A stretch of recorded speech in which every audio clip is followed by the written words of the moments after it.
no one in control of you. Amen. Amen. Get it under control. Realize who it is. It's you. Amen. Where's my problem? You. Well, I just can't keep my mouth shut. Liar. Last time I checked, it's your mouth. Yes, amen. Amazes me. Some man go home beat on his wife.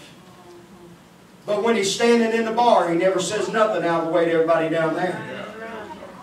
Come on. But as soon as he gets home, that little woman, I just couldn't control mine. You lying, dog. Amen. How could you control yourself down there next to them men? Because you know they're going to beat the puke out of you when you run your mouth. Tell me.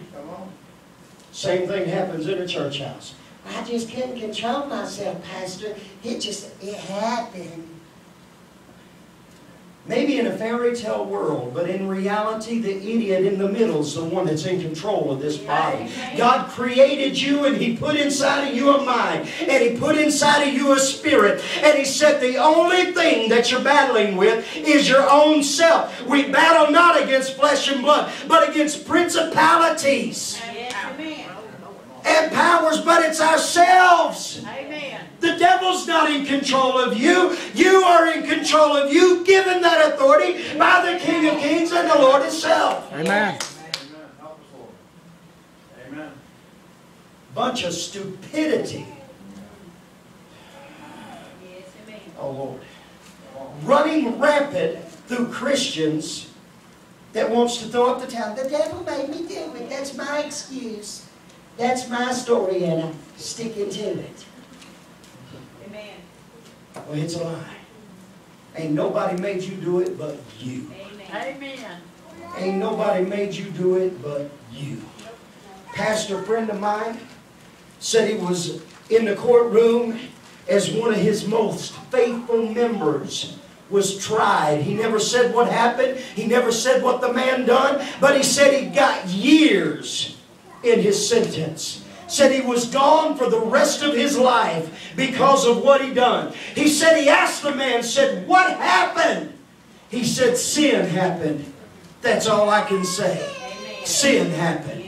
I'll tell you what happened. The devil began to speak to him, and he said, that sounds better than what I'm doing now. And he followed what he wanted to follow. He was in control of himself, and he followed the devil. And when he began to follow him and began to be servant unto him, the devil began to be Lord over his life. Yes, amen.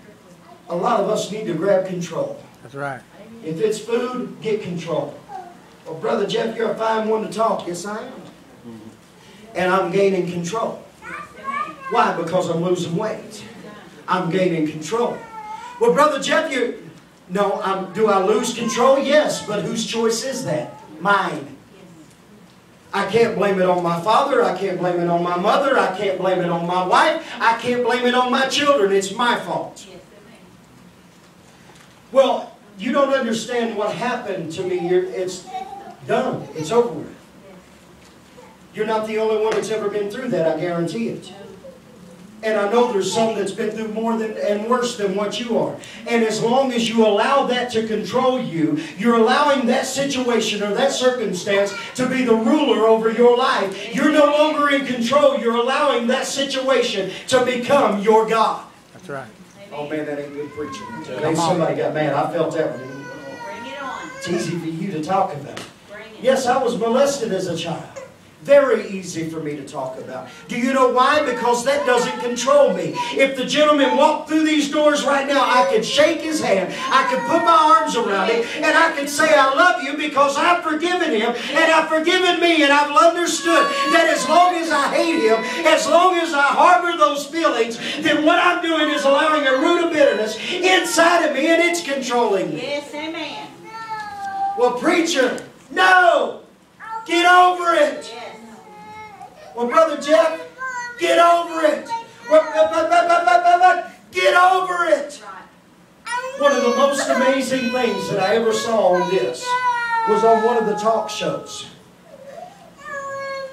What's the matter, baby? Oh. One of the most amazing things I saw was on a talk show. They were showing the people that had murdered these children. This father was sitting there looking at this slate. This gentleman was there. He was talking mean, loud, and said, "Yes, I killed him." And he got what he deserved. The father of that child, instead of getting mad, instead of getting angry, tears began to flow down his face as he looked at that TV screen, and he said, "You know something? I forgive you. I forgive you, and I pray that you forgive yourself." That guy that just a moment ago was talking hate, was talking he deserved it, looked at that gentleman through that television screen and pulled one of these and went. And you could see him swallow a lump that he had never swallowed before in his life. As the father of the young man that guy killed said, "I love you in spite of what you've done." And because of that, that man's countenance was changed. Because of the fact that somebody said, "I'm not allowing what you've done to control my life or rule me or lead me or take control. It's what the Lord has done that matters." And because he took that stand, that gentleman on that screen was changed. Because somebody else was willing to say, "I'm no longer going to be a victim to what you've done to me. You have no control over me. You're not going to..." As long as that man thought he had control, he was talking to that father saying, "I hate you and I hate your son." And he got just what he deserved. But when that father said, "You have no control over me," by looking at him and saying, "I forgive you," it broke every hold that man had on that other man. And he just sat there broken. The talk show host, I don't even remember who it was, looked at the screen and said, "Have you got anything to say about that?" He said, "No, sir, I don't."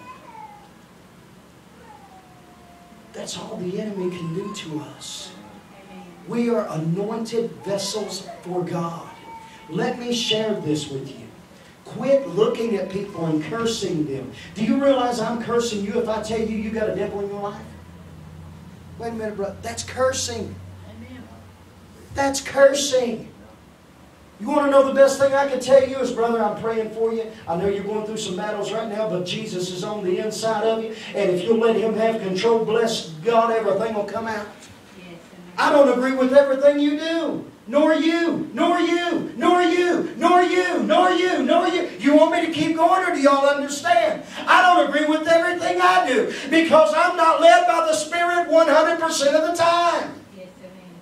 Well, Brother Jeff, no. Otherwise, I would be a perfect being.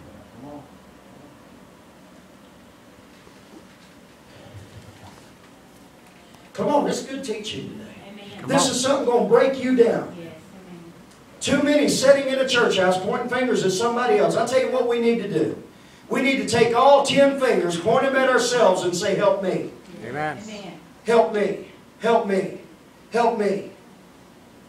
Why do you think I can come to church with everybody in this church knowing some of your faults and never condemn you and never convict you and love you and hope and pray and bless God right with you? Why do you think I can do that? I learned a long time ago, if I'm a fault finder, I'm going to find them. Amen. And I'll find faults, sissy, in people that ain't even there. That's right. I know a preacher friend of mine pastoring a church, and they held a big meeting going to put him out of the church because he was seen in Pineville, Kentucky with a blonde-headed woman. And his wife had dark brown hair. They was going to put him out of the church. They held that meeting and his wife began to laugh. They turned around, looked at her and said, "But he was with another woman." She said, "You know what I find funny? When was this?" They said, "It was Friday." She said, "Friday, me and him went to Pineville. I got my hair dyed blonde, didn't like it, so I went back to the same place and they dyed it brown again." They saw him with his own wife. Fault finders. Yes. Going to find a lot of fault in a lot of things. Yes, amen. Tickled me. 2 years ago, my motorcycle broke down. And I got mad at God. God, why did you let this happen? I got the motor off my motorcycle. While the motor's off my motorcycle, I had to go get surgery. I'm laying in a hospital feeling like I'm dying for a week. God, I believe in healing. What's going on? While my motor was off my motorcycle and I was laying in the hospital in Corbin, there was somebody supposedly saw me at a bar in Somerset getting drunk.